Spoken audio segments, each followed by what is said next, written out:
Recording studio Ekangar सराय। दिले बछूटी के यार दीदी हे माई शौक पूरा कर दीदी। दिले बछूटी के यार दीदी हे माई शौक पूरा कर दीदी। माई जोड़ चढ़ाई नारियल जी सीमा पे बाड़े बेटा बुला दीना घर बाजे। करो छठी माइया सो तोहारो परा बाबा जे सीमा पे बाड़े बेटा बुला दीना घर बाजे। करो छठी माइया सो तोहारो परा बाबा जे।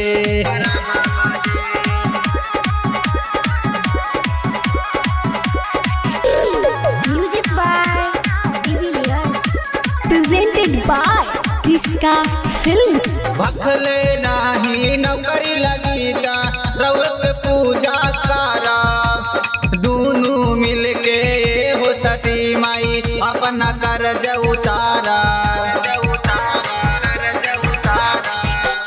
भखले नाही नौकरी लगी जा रउत पूजा करा दूनु मिलके हो छठी माई अपना कर्ज उतारा। एगो माई जोड़तावे असरबाजी सीमा पे बाड़े बेटा बुला दीना घर बाजे। करो छठी माइया सो तोहारो परा बाबा जे सीमा पे बाड़े बेटा बुला दीना घर बाजे। करो छठी माइया सो तोहारो परा बाबा जे।